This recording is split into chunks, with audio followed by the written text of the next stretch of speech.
ಕೇಂದ್ರ ಸರ್ಕಾರಿ ಸ್ವಾಮ್ಯದ ಎಚ್ಎಂಟಿ ಕಾರ್ಖಾನೆಗೆ ಮರುಜೀವ ನೀಡಲು ಪ್ರಯತ್ನ ನಡೆಯುತ್ತಿದೆ. ಪ್ರಧಾನಿ ನರೇಂದ್ರ ಮೋದಿ ಅವರು ಸಹ ಈ ನಿಟ್ಟಿನಲ್ಲಿ ಸಕಾರಾತ್ಮಕವಾಗಿ ಪ್ರತಿಕ್ರಿಯಿಸಿದ್ದಾರೆ ಎಂದು ಕೇಂದ್ರ ಬೃಹತ್ ಕೈಗಾರಿಕೆ ಮತ್ತು ಉಕ್ಕು ಖಾತೆ ಸಚಿವ ಎಚ್.ಡಿ. ಕುಮಾರಸ್ವಾಮಿ ಹೇಳಿದ್ದಾರೆ.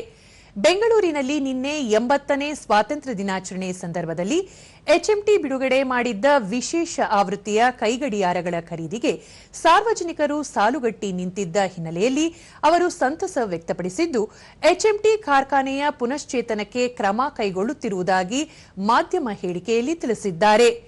ಹಿಂದೂಸ್ತಾನ್ ಮಿಷನ್ ಟೂಲ್ಸ್ ಎಚ್ಎಂಟಿ ಭಾರತೀಯರು, ಅದರಲ್ಲೂ ಕನ್ನಡಿಗರ ಹೃದಯದ ನಾಡಿಮಿಡಿತವೇ ಆಗಿದ್ದು, ಈಗ ಸಾರ್ವಜನಿಕರು ಎಚ್ಎಂಟಿ ಕೈಗಡಿಯಾರಗಳಿಗೆ ಮುಗಿಬಿದ್ದಿರುವುದನ್ನು ಕಂಡು ಕಂಪನಿಗೆ ಮತ್ತಷ್ಟು ಹುರುಪು ಬಂದಿದೆ. ಇದು ಎಚ್ಎಂಟಿ ಬ್ರ್ಯಾಂಡ್ನ ಜನಪ್ರಿಯತೆ ಮತ್ತು ಅದರ ಗತವೈಭವವು ಜನತೆಯ ಹೃದಯದಲ್ಲಿ ಎಷ್ಟು ಆಳವಾಗಿ ಬೇರೂರಿದೆ ಎಂಬುದನ್ನು ಸೂಚಿಸುತ್ತದೆ ಎಂದು ಸಂತಸ ವ್ಯಕ್ತಪಡಿಸಿದ್ದಾರೆ. ನಿನ್ನೆ ಬೆಂಗಳೂರಿನಲ್ಲಿರುವ ಎಚ್ಎಂಟಿ ಕಾರ್ಖಾನೆಯ ಜಾಲಹಳ್ಳಿ ಮತ್ತು ಎಚ್ಎಂಟಿ ಭವನದ ಮಳಿಗೆಗಳಲ್ಲಿ ಇದ್ದ ಎಲ್ಲ ಕೈಗಡಿಯಾರಗಳು ಒಂದೇ ದಿನದಲ್ಲಿ ಖಾಲಿಯಾಗಿವೆ. ಇದು ಎಚ್ಎಂಟಿ ಕೈಗಡಿಯಾರಗಳ ಜನಪ್ರಿಯತೆಗೂ ಸಾಕ್ಷಿಯಾಗಿದೆ ಎಂದಿದ್ದಾರೆ.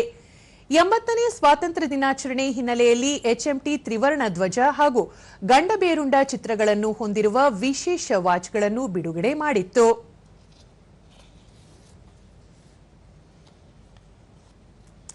ಎಚ್ಎಂಟಿ ಅಧ್ಯಕ್ಷ ಹಾಗೂ ವ್ಯವಸ್ಥಾಪಕ ನಿರ್ದೇಶಕ ರಮೇಶ್, ಈ ಕೈಗಡಿಯಾರಗಳು ಸಂಪೂರ್ಣ ಮಾರಾಟವಾಗಿದ್ದು, ಮುಂದಿನ ತಿಂಗಳ ಅಂತ್ಯದ ವೇಳೆಗೆ ಮತ್ತಷ್ಟು ಕೈಗಡಿಯಾರಗಳು ಹಾಗೂ ಅತ್ಯುತ್ತಮ ಗುಣಮಟ್ಟದ ಆಟೋಮೆಟಿಕ್ ವಾಚ್ಗಳನ್ನು ತಯಾರಿಸಿ ಬಿಡುಗಡೆ ಮಾಡಲಾಗುತ್ತದೆ ಎಂದು ತಿಳಿಸಿದ್ದಾರೆ.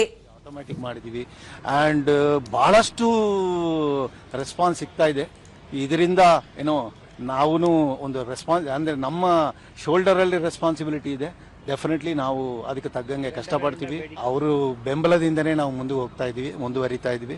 ಅವರು ನಮ್ಮ ministry of heavy industries and steels ಅವರು ಬಹಳ ಪ್ರೋತ್ಸಾಹನ ಕೊಡ್ತಾರೆ.